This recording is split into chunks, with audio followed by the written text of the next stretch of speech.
I was shocked and saddened to see Dave with another woman. I thought I'd arrive at the attorney's office early, but by the time my lawyer showed up and we were ushered into the conference room, Dave and his attorney were already there. I felt jealous and inferior. He was a great catch for any woman. He was more handsome at 48 than he had been at 20. He was tall and muscular. He owned his own successful business and headed the local chamber of commerce. I shuddered at the thought that if today didn't go well, I'd never feel his big, soothing hands again. Dave barely looked at me as I followed my attorney into the room. My face went pale when the slender, red-haired attorney reached out and squeezed my husband's left forearm just above the wrist. The classically handsome, haired attorney reached out and gave my husband's left forearm a reassuring squeeze just above the wrist. In official terms, she was just reassuring the customer. However, I interpreted it as, "Let's get this out of the way so I can drop you as a customer." I knew from long experience that if that happened, she was in for a big treat. My husband was gifted better than most. Dave turned to her and smiled his usual radiant, familiar, cheerful smile, but his face was neutral when he looked at me. I wanted to throw myself at his feet and scream that I was a stupid fool who would spend the rest of my life spoiling him if only he would forgive me for the one serious mistake I'd made in our 28-year marriage. After 28 years of marriage, I was frustrated by Dave's determination not to talk to me at all. I was forced to go to this meeting. While I sat across from Dave, my lawyer chatted with the red-haired fool. I pulled a folder out of my large purse, opened it, and laid out the finished 2-page script. I was looking at the page script in front of me when I looked up and saw Dave smiling weakly. He'd known me for 30 years and knew that I prepare in advance for anything important. He opened the laptop that lay on the table in front of him before plugging in a couple of small speakers. He then placed one sheet next to it and put his hands on the desk, looking at me with a terribly polite face that was totally emotionless. I'd been preparing for this meeting. I'd spent 3 days getting to know my script by heart. I'd used my intimate knowledge of David Brown to adjust and tug at his heartstrings. At this point, both attorneys stopped talking and the fool brought the meeting to order. We all know why we're here.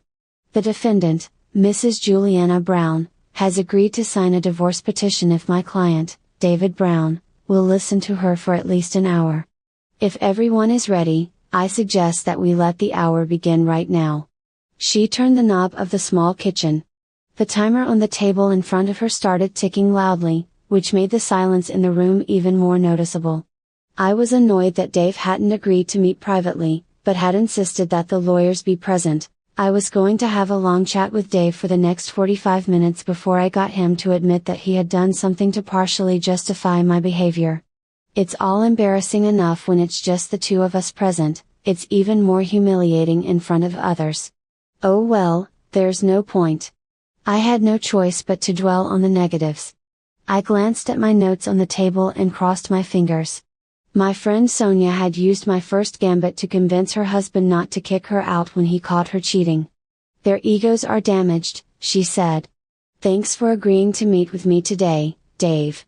I just wish I could say I was wrong in what I did and it wasn't due to any failure on your part.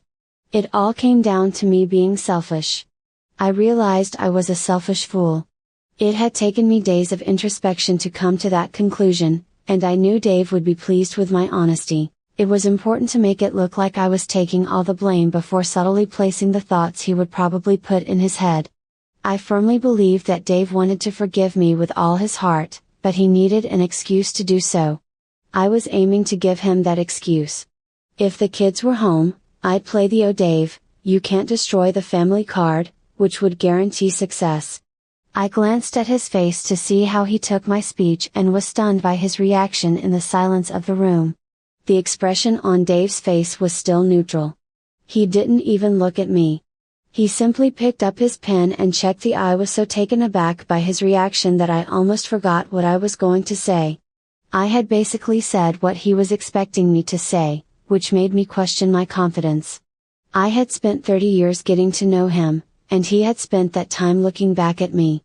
I was so overwhelmed that I had to take a moment to collect myself. I have to stick to my script. As I said to Dave, it was all my fault. I made some stupid choices. I felt lost because I didn't have children and I was a little old and unattractive when I met Jason. He was sophisticated and obviously a skilled seducer. He knew exactly what buttons to push. He started pretending he was just after church meetings. I'd often chat with friends about my problems. This happened last year when you were away a lot. One day, we left the church right after the meeting and Jason suggested we go to a coffee shop. I agreed, thinking it was harmless. He seemed like a good friend, so I didn't realize he was very skilled at getting under a woman's skin. Well, coffee shops led to restaurants. He said his wife didn't understand him. I know it's an old cliché, but by then I trusted him. The restaurants got fancier and fanciest, and the gifts he bought me got nicer and nicer. Oh, Dave, you had no idea how nice it is to have a guy 15 years younger than you trying to court you. But you'd be proud of me because 4 months ago he asked me to sleep with him, and I turned him down. I should have said no after that, when it was obvious what he wanted. But I'd started to depend on his compliments and attention, and I was feeling pretty good about myself. I stopped talking and sniffed my nose, rubbing my eyes with the finger I'd used earlier to rub the piece of onion in my pocket. It stung so badly that I didn't dare rub the other eye. From which the tears were streaming. I suppose that would have to suffice. I stopped, started again, stammered and hesitated. Oh, I'm so ashamed. I didn't break up with him. He took me to a restaurant and bought a bottle of wine for $300, even though he doesn't drink wine himself. Instead of wasting it, I drank almost all of it. I'm pretty sure that's what he wanted. I was too uncoordinated to resist him when we left the restaurant. He offered to drive me home, and I agreed. Once in the driveway, he leaned in and kissed me, but I was too drunk to stop him. After a couple of glasses of wine, he started rubbing my breasts. At this point, my logic was completely broken. I remember just thinking I had to get him out of the driveway so the neighbors wouldn't see us. I opened the garage door and made him park inside for the same reason. I told him that even in the car I thought Jason might stay for a while. I certainly didn't want the neighbors to see the strange car in the driveway the next morning. It was all a calculated risk on my part. I knew enough about men in general to know that getting horns is a serious blow to their ego. I wanted Dave to be sure that no one else would ever find out about it, well, unless you count the 2 lawyers. Jason got out of the car as the garage door was about to close and started kissing me again. Like I said, I had already drunk most of the bottle of GRA and was ready for it. He grabbed my key and led me inside. I took him to one of the spare bedrooms and I'll always regret this. I let him do whatever he wanted to me. I'm sorry, Dave. I was with him long enough to get him to put on protection after we made love. I think we both fell asleep. I was drunk, and he must have been tired after a 4 or 5 hour moan and chase. I know I wouldn't have done it if I hadn't been drunk. I was really depressed when I woke up. I definitely would have ended it straight away if I hadn't been drunk. You walked in when you walked into the room and turned on the light.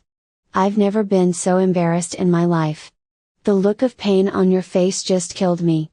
I realized how much damage I had done to you and us with one simple mistake.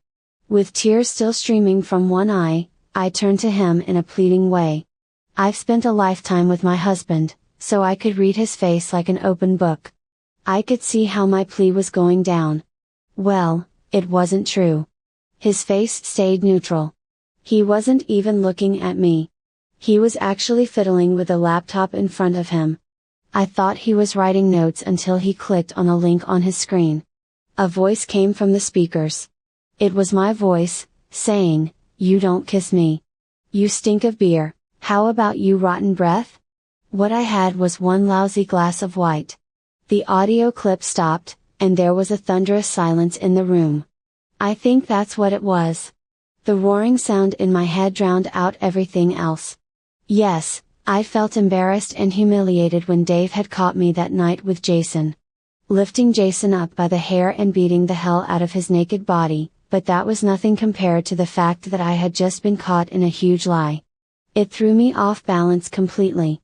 I was so sure my scenario would work. My eyes ran around the room. The fool Dave's lawyer smiled slightly. He looked slightly embarrassed. Dave just stared at me, waiting with that damn blank expression. I'll never understand why I didn't immediately realize what it all meant. Dave had an audio tape of me meeting Jason that night. It hadn't occurred to me to think about why he had a tape recorder there if he didn't know ahead of time that he could record something. What else were we talking about? The silence stretched awkwardly long, and I looked at the cryptic notes from my colleague. Looking back, I realized I had made a mistake. I had plunged into the prepared script like a drowning man clings to wreckage. It was a one I just wanted to say that it would never happen again. Nothing like that. Please believe me. I just wasn't strong enough to resist him. But I wasn't so out of control that I couldn't force him to use protection. He'd wanted to do that, but I would never do it, no matter how drunk I was. We were in Megan's old room, weren't we?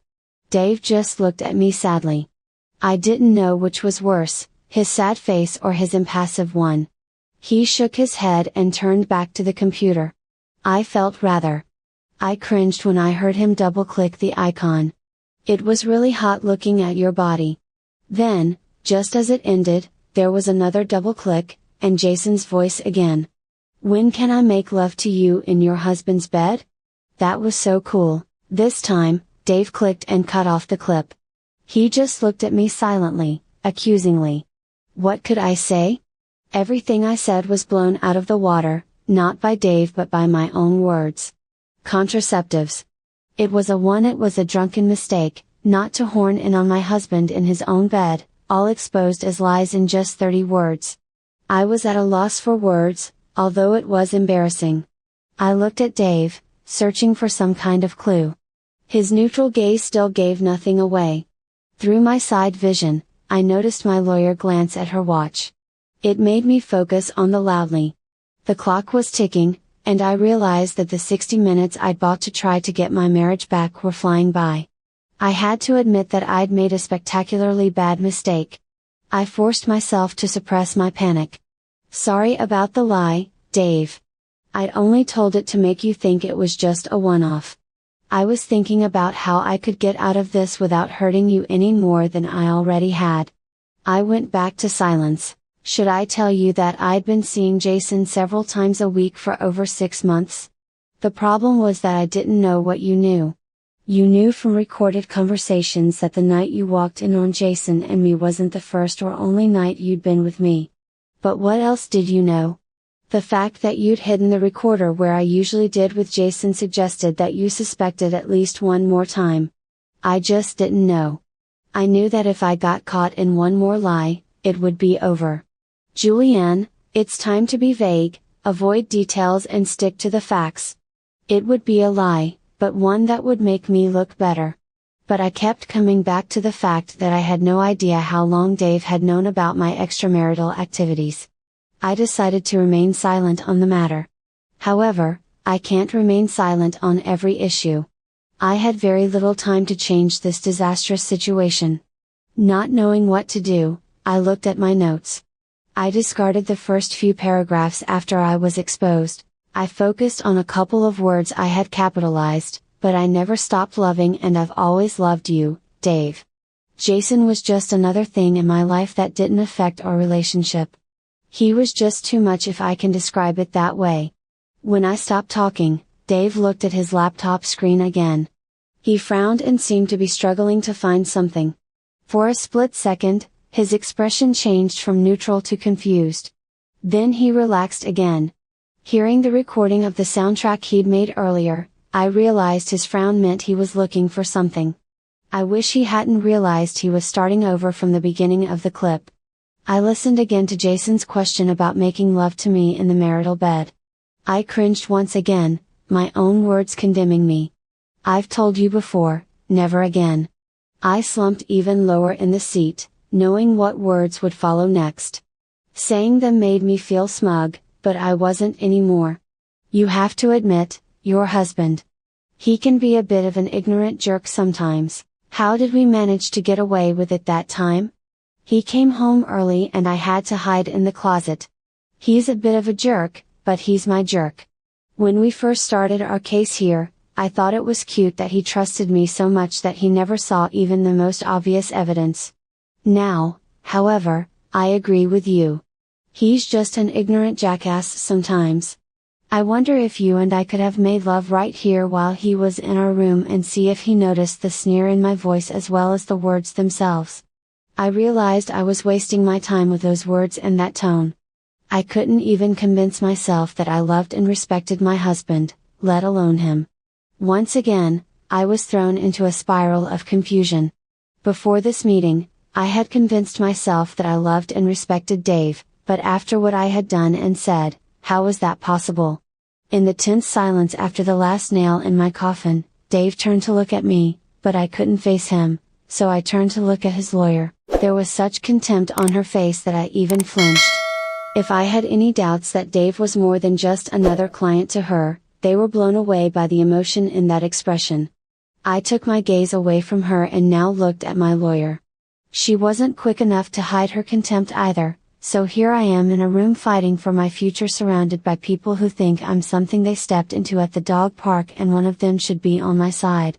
My confidence has evaporated like dew in the midday sun. My confidence was also on the decline. Perhaps that's why I reviewed my notes one more time and decided to take the initiative.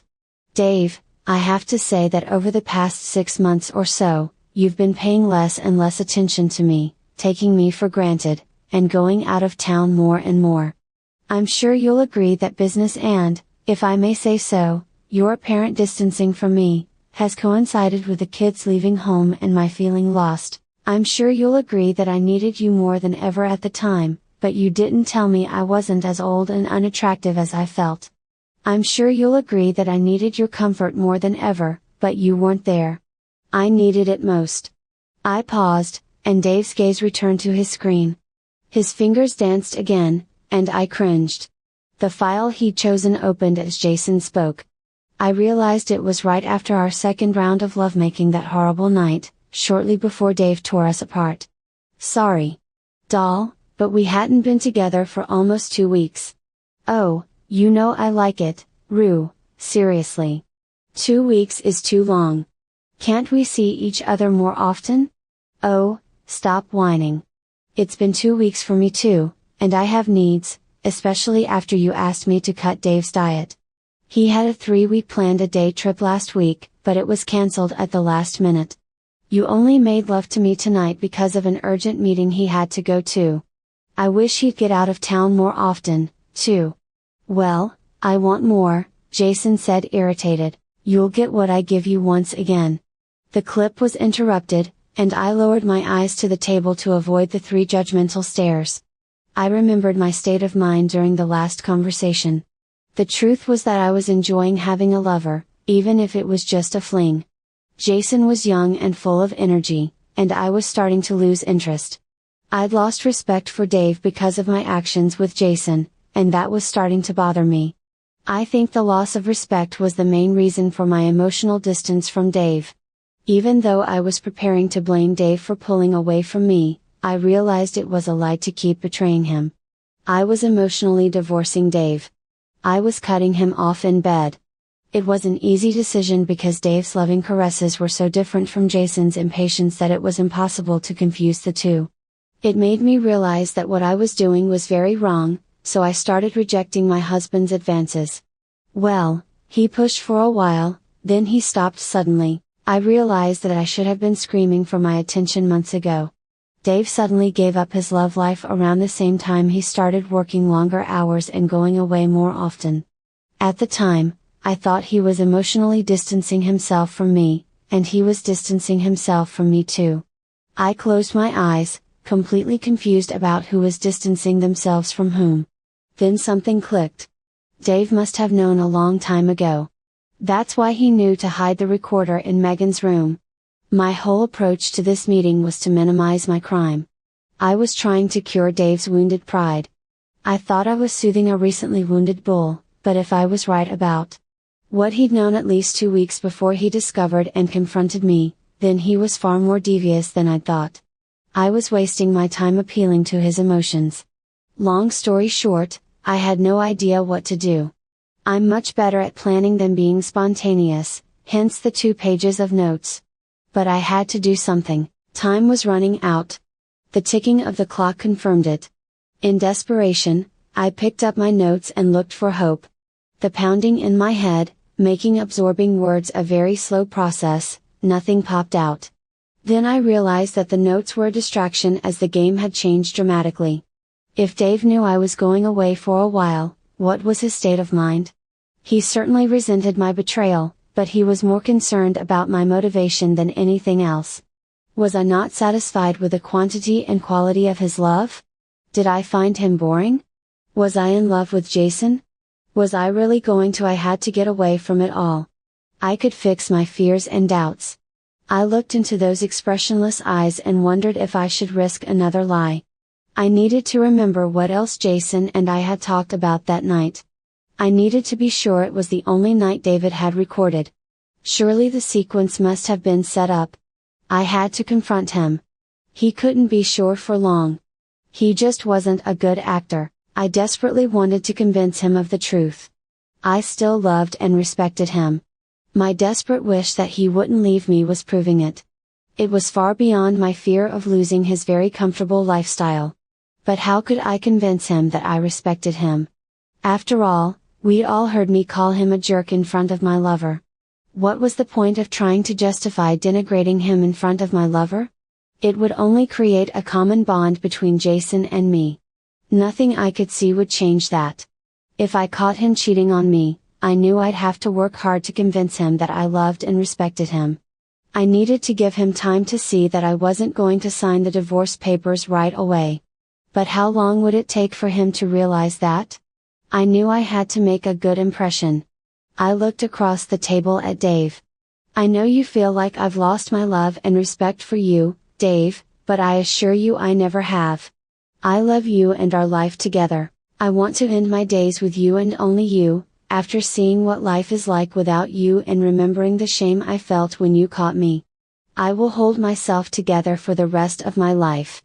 That you can be sure. Jason was just a distraction.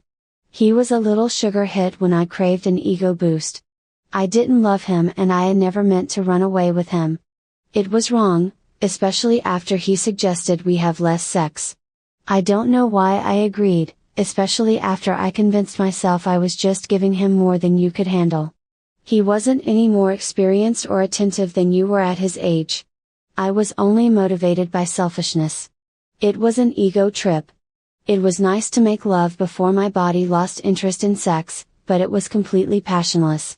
I stopped when, without taking his eyes off me, Dave's fingers pressed the button. They must have hovered over it in anticipation. I saw everyone else as if in slow motion, even though I was at normal speed myself. My lawyer, who was sitting to my left, threw her pen down on the sheet, turned to me, her face showing absolute disgust.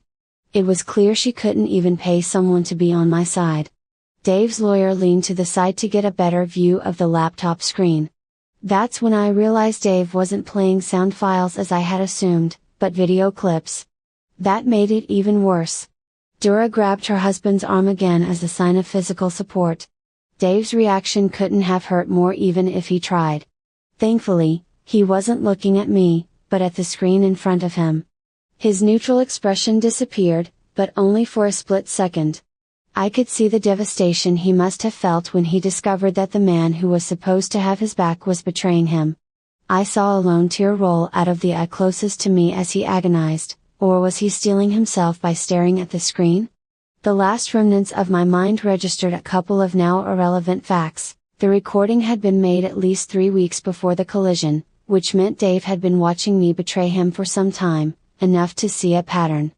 I stared at the table while my lawyer spread out the divorce papers in front of me. There was nothing I could do or say to combat the despicable behavior my husband, Dave, had discovered in me. Then, with consummate ease, he destroyed all my rationalizations, minimizations and pathetic attempts at reconciliation. We were finished. Dave didn't say anything today. He just showed me which section of the orchestra he wanted to play in next, using his skills and talents. He didn't say a word, and he got rid of me.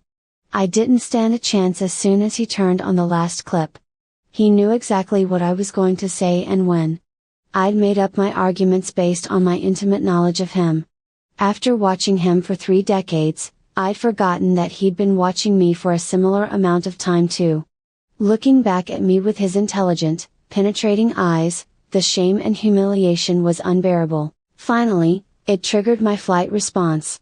Escape was what I needed. I needed to escape back to the house that was still my home, at least until Dave got the eviction notice, which was part of the agreement. He fled to the children, who would hopefully never find out and would continue to love me unconditionally. The only escape route was through a receipt, with the loss of most of my life. I picked up a pen, signed the 2 agreements, and dropped it in one smooth motion. I was surprised that Dave's business wasn't worth more, but that's what my attorney's appraisal had found. Of course, Dave had had plenty. By this point, I had time to cover up most of it. Thankfully, the last entry was over and the silence returned. My lawyer took the signed papers, handed one copy to the fool and slipped the rest into her briefcase. She stood up and left the room. I sat there, frozen, wanting to run but wanting to leave with a positive message. I wanted to show Dave that there was hope of rekindling the flame. I wanted to let him know that I still care about his well-being. I was suddenly jolted awake by the sharp sound of the alarm clock. I stood up and said my positive phrase. The jackal was now holding Dave's hand with both hands. Don't ruin your life by ending up in jail after getting revenge on Jason. I'll never forgive myself if that happens. Dave responded with another bloody clip. This time, it wasn't my voice, but another woman's voice, which was almost shrill.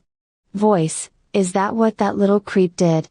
I'm going to rip his balls off if my brothers don't get to him first. Mrs. Jason, I presume. I thought Jason's silence after the beating was fear on his part. Now I wondered whether he ended up divorced and penniless because he was a fitting end for a con man. Dying because he slept with me was another burden on my already overburdened conscience. I just couldn't look Dave in the face as I got up. I had to leave. I didn't know whether he had that damned impassive face, whether he was laughing or crying. It all hurt. It reminded me of what I had done to this good man. He'd lost everything I had, except the house and the money, of course. He'd also taken a huge emotional hit on top of it. I was the cause of it all. I deserved everything he threw at me. Goodbye, darling. I squeezed through my tears and shuffled toward the door. It was my pathetic attempt to I guess I'll just have to hold on to my old life, which is being cast aside like the plague. Maybe my daughter Megan will come to me while I drink myself into oblivion. If she's unavailable, my son Joel will have to do. I had just started to push the door open when I heard voices behind me. It was another recording. A clearly agitated young male voice said, "Cheater, are you sure, Dad?" A very familiar female voice intervened. "I think I'll be drinking alone tonight." The end.